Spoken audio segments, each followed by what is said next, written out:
जो है last time क्या पढ़ा था, फोटो इलेक्ट्रिक इफेक्ट। ठीक है, तो फोटो इलेक्ट्रिक इफेक्ट में तो पढ़ ही लिए थे, उसका जो रिलेशन है उसको हम लोग थोड़ा सा और एक्सपांड करेंगे। ठीक है, तो फोटो इलेक्ट्रिक इफेक्ट में हम लोग क्या पढ़े थे कि टोटल एनर्जी जो पड़ता है किसी भी मेटल सरफेस के ऊपर, उसको हम लोग ई से डिनोट करते हैं। ये एक्सप्लेन कौन किया था? आइंस्टाइन। ठीक है, तो इसमें से जो कुछ एनर्जी जो है वर्क फंक्शन के रूप में यूज करते हैं, मतलब इलेक्ट्रॉन को सरफेस के ऊपर लाने के लिए यूज करते हैं, उसको हम लोग बोलते हैं ई not.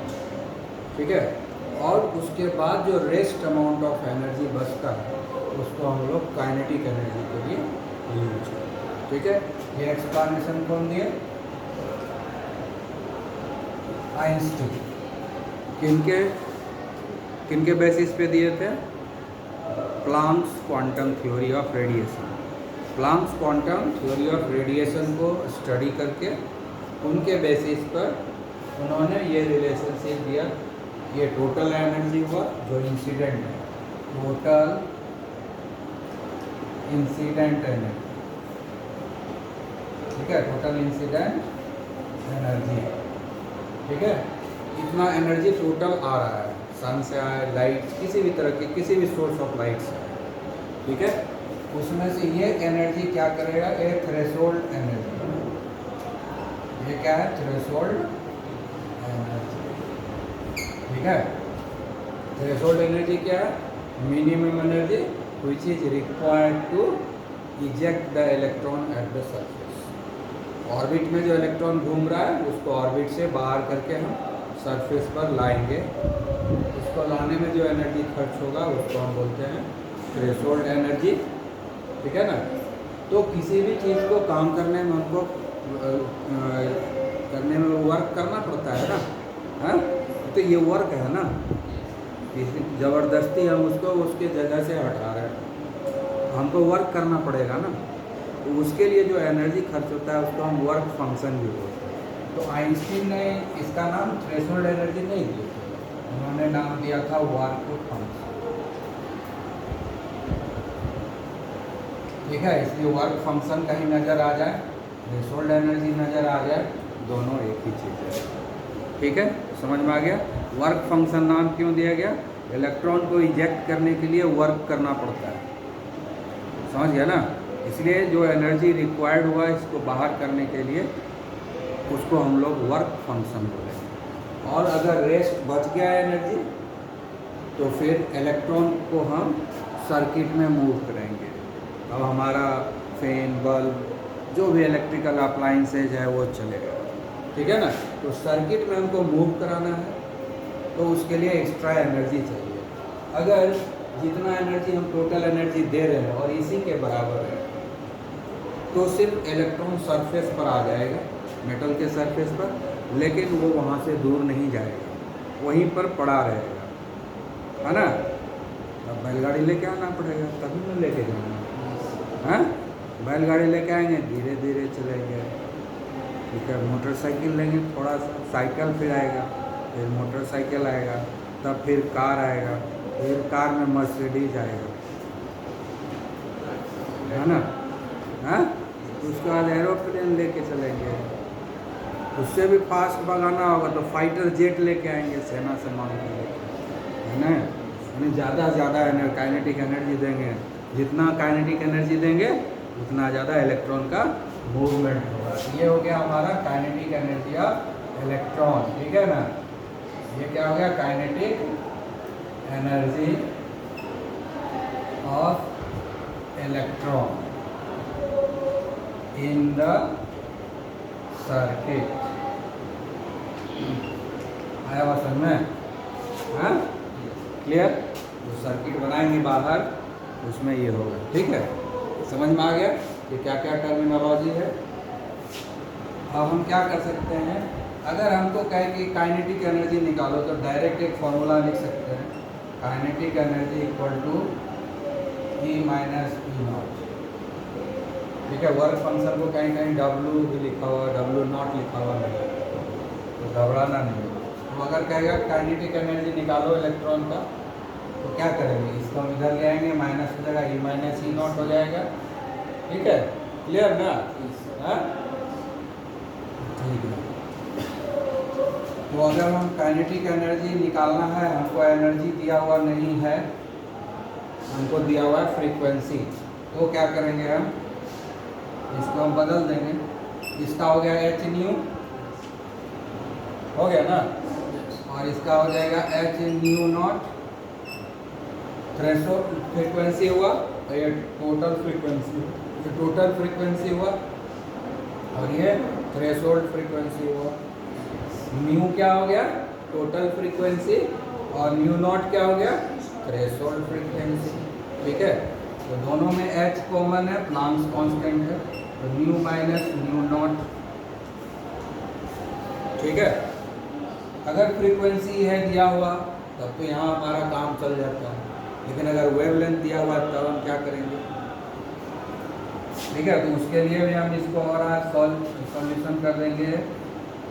C equal to nu lambda होता है, C equal to nu lambda होता है ना, है यस। तो न्यू इक्वल टू क्या हो जाएगा, C अपॉन लेमडा होगा ना, होगा कि नहीं?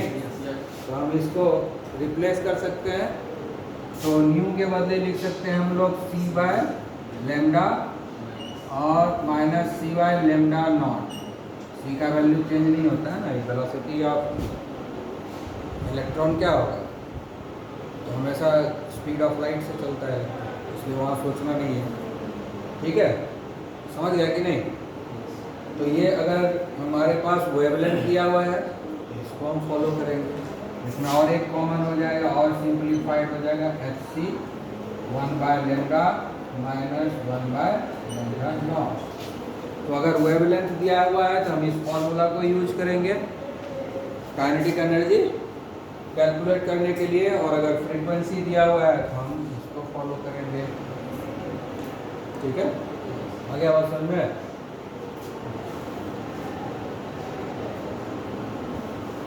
तो याद रखना है कहाँ पर क्या दिया हुआ है। ठीक है, तो इसको भी डायरेक्ट हम यहाँ से भी कैलकुलेट कर सकते हैं। ई के बदले हम लिख सकते हैं एच न्यू, इसके बदले लिख सकते हैं H nu naught, plus kinetic energy के बदले लिख सकते हैं half M V square. M E हो गया mass of the electron, mass of the electron. ठीक है, तो उसमें से जो भी दिया हुआ रहेगा उसके हिसाब से, अगर हमको वेवलेंथ दिया हुआ है तो सी बाय लेमडा, ठीक है, C by lambda not plus half M V square. तो हम इससे अगर मास ऑफ इलेक्ट्रॉन निकालने कहेगा तो हम यहाँ आराम से निकाल सकते हैं। ये अगर दिया हुआ है, ये दिया हुआ है, वेलोसिटी पता है, तो हम मास ऑफ द इलेक्ट्रॉन निकाल सकते हैं। ये फॉर्मूला बहुत आसान हो गया mass of the electron calculate करने के लिए। समझ गए? क्लियर हुआ? Understood properly? तो ये रिलेशनशिप का हम लोग यूज करेंगे, इसको हम लोग बोलते हैं आइंस्टीन इक्वेशन। इसको क्या बोलते हैं? Einstein equation. ठीक है, ठीक है। इसके अलावा जो है आइंस्टीन क्या एक्सप्लेन किए थे कि ये जो थ्रेशोल्ड एनर्जी होता है, थ्रेशोल्ड एनर्जी, ये क्या है? थ्रेशोल्ड एनर्जी, ये क्या है? थ्रेशोल्ड फ्रीक्वेंसी, और ये क्या है? Threshold wavelength. ये क्या हुआ? Threshold energy. ठीक है, ये हो गया थ्रेशोल्ड फ्रीक्वेंसी, और ये हो गया थ्रेशोल्ड वेवलेंथ। ठीक है ना, ये याद रखोगे। सही बात समझ में? तो threshold energy is directly proportional to frequency, है ना। तो ये अगर बढ़ेगा तो ये भी बढ़ेगा, यानी फ्रीक्वेंसी जितना ज़्यादा होगा एनर्जी उतना ज़्यादा होगा। और इससे इन्वर्सली रिलेशन होता है वेवलेंथ से, पढ़ाए थे ना, है ना, प्लांक्स थ्योरी में। तो वेवलेंथ जितना कम होगा एनर्जी उतना ज़्यादा होगा। तो इसके हिसाब से हम लोग देख सकते हैं कि एनर्जी कहाँ घट रहा है, बढ़ रहा है। ठीक है, ये सिंबल जो है याद रखना है। ठीक है ना, आया समझ में? अब है कि दुनिया में जितना भी मेटल है, जैसे कि सारे मेटल का जो थ्रेशोल्ड एनर्जी डिफरेंट होता है। जैसे लिथियम का होता है, लिथियम के लिए है ना, लिथियम के लिए जो थ्रेशोल्ड एनर्जी है वो है 2.42 इलेक्ट्रॉन वोल्ट। ठीक है। अब जो एनर्जी ऑफ रेडिएशन आ रहा है मान लो 2.41 इलेक्ट्रॉन वोल्ट का, तो इलेक्ट्रॉन का इजेक्शन होगा या नहीं? इंटेंसिटी काफ़ी ज़्यादा है, पूरा चमकीला लाइट, समझिए स्कॉर्चिंग सन जिसको बोलते हो, तो एकदम स्कॉर्चिंग सन के जैसा चमकता हुआ लाइट। ठीक है ना, आँख उसके ऊपर हमारा ठहर नहीं पाता, इतना चमकीला है, हाँ इतना वो ग्लो कर रहा है। लेकिन उसमें एनर्जी जो है 2.41 इलेक्ट्रॉन वोल्ट जो एनर्जी आ रहा है, तो इलेक्ट्रॉन का इजेक्शन होगा या नहीं होगा? हाँ नहीं हो, क्योंकि इसका जो है 2.42 है, थ्रेशोल्ड एनर्जी 2.42 है। उससे कम एनर्जी वाला कोई भी लाइट इलेक्ट्रॉन इजेक्ट नहीं कर सकता है, चाहे वो कितना भी चमकता क्यों न रहे, सन से भी ज़्यादा चमक जाए कोई फर्क नहीं। इम्पॉर्टेंट इंटेंसिटी नहीं है, बताया था ना, इम्पॉर्टेंट फ्रीक्वेंसी एंड वेवलेंथ है। Energy doesn't depends upon the intensity. Intensity increase हो गया इसका मतलब है कि तो उससे एनर्जी ज़्यादा हो गया, ऐसा नहीं है। हम अभी CFL लाइट जलाते हैं, LED जलाते हैं, इसमें लाइट ज़्यादा आता है क्यों? एनर्जी कम रहता है इसमें, इंटेंसिटी ज़्यादा है ना। और येलो बल्ब है उसका इंटेंसिटी कम है, एनर्जी उसमें ज़्यादा है, कंज्यूम हो रहा है। लेकिन जो CFL जलाते हैं और आजकल LED जलाते हैं, तो इसमें क्या है, एनर्जी कम है लेकिन इंटेंसिटी ज़्यादा है। एनर्जी कम है और इंटेंसिटी ज़्यादा है। तो अगर हम ये फोटो इलेक्ट्रिक इफेक्ट देखना चाहते हैं तो एक तरफ हम वो पीला वाला बल्ब रख देंगे पुराना वाला, और एक तरफ हम ये दोनों वाटेज सेम रख देंगे, मान लो दोनों 10 वोल्ट का, दोनों ही रखेंगे। इसमें फोटो इलेक्ट्रिक इफेक्ट ज़्यादा होगा पीला वाला बल्ब में, क्योंकि उसमें एनर्जी है, और इसमें क्या है, एनर्जी कम है, इंटेंसिटी ज़्यादा है। और येलो बल्ब में इंटेंसिटी कम है, एनर्जी ज़्यादा है। Which is more important? Energy. Which is more important? Energy. Whatsoever the intensity, it doesn't make any difference. It always depends upon frequency and wavelength of the light.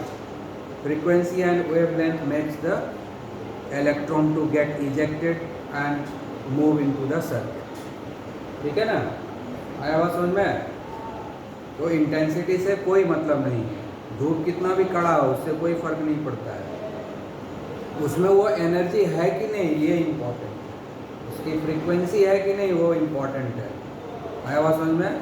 तो हम जब बता रहे हैं कि थ्रेशोल्ड फ्रीक्वेंसी लिथियम का 2.42 electron volt है, तो इससे कम वाला एनर्जी किसी भी हालत में इलेक्ट्रॉन को इजेक्ट नहीं कर पाएगा, इससे ज़्यादा होना चाहिए। 2.42 है, 2.425 होगा, 0.426 होगा, 2.43 हो गया, तुरंत निकल जाएगा, समझ गया ना। और जितना ज़्यादा इससे रहेगा उतना जल्दी निकलेगा, समझ गया कि नहीं। अब इंटेंसिटी का क्या फ़ायदा है? इंटेंसिटी का फ़ायदा है कि जब इंटेंसिटी हाई होता है तो नंबर ऑफ इलेक्ट्रॉन ज़्यादा निकलता है पर सेकेंड। जैसे सिर्फ एनर्जी है, इंटेंसिटी कम है तो नंबर ऑफ इलेक्ट्रॉन कम निकलेगा, लेकिन इंटेंसिटी बढ़ जाएगा तो नंबर ऑफ इलेक्ट्रॉन ज़्यादा इजेक्ट हो जाएगा। तो एनर्जी चाहिए किस लिए? इलेक्ट्रॉन को इजेक्ट करने के लिए। इंटेंसिटी चाहिए नंबर ऑफ इलेक्ट्रॉन बढ़ाने के लिए, नंबर ऑफ इलेक्ट्रॉन बढ़ाने के लिए, नंबर ऑफ इलेक्ट्रॉन इजेक्टेड पर सेकेंड बढ़ाने के लिए इंटेंसिटी चाहिए। तो दोनों इम्पॉर्टेंट है हमारे लिए, इंटेंसिटी भी इम्पॉर्टेंट है, एनर्जी भी इम्पॉर्टेंट है, but more important is energy. Intensity कितना भी रहे, एनर्जी नहीं है तो इजेक्ट ही नहीं होगा इलेक्ट्रॉन। पहले इलेक्ट्रॉन इजेक्ट होने लायक एनर्जी होना चाहिए, उसके बाद हम इंटेंसिटी बढ़ाएंगे, ठीक है ना। ऐसे भी हम कुछ दिन पढ़ा रहे थे कि अगर किसी चीज़ को हम कंटिन्यूसली हीट कर रहे हैं और तो इंटेंसिटी बढ़ता है, और एक लिमिट के बाद फिर इंटेंसिटी घटने लगता है। वेवलेंथ हम बढ़ा रहे हैं, वेवलेंथ को हम इंक्रीज करते जा रहे हैं, उसके बावजूद भी मैक्सिमम जाता है इंटेंसिटी, उसके बाद डिक्रीज होता है। सबसे पहले क्या आता है? रेड आता है, रेड के बाद क्या होता है? येलो होता है, येलो के बाद वाइट होता है, वाइट के बाद ब्लू होता है। ब्लू ही तो सबसे कम चमकता है, ब्लू ही ना सबसे कम चमकता है। हाँ, सबसे ज़्यादा कौन चमक रहा था? हाँ, समझ गया ना? तो चमकता तो मैंने वाइट सबसे ज़्यादा, लेकिन रेड हमको दिखता है, इसलिए कि वेवलेंथ उसका ज़्यादा होता है, जो दूर से ही दिखता है। चमकता तो वाइट है, तो बाद में ब्लू क्या हो गया? कम हो गया ना। जब हम कंटिन्यूस हीट कर रहे हैं तो उसका इंटेंसिटी बढ़ते जाना चाहिए, लेकिन एक लिमिट के बाद इंटेंसिटी कम होने लगता है। समझ गए ना? आई बात समझ में?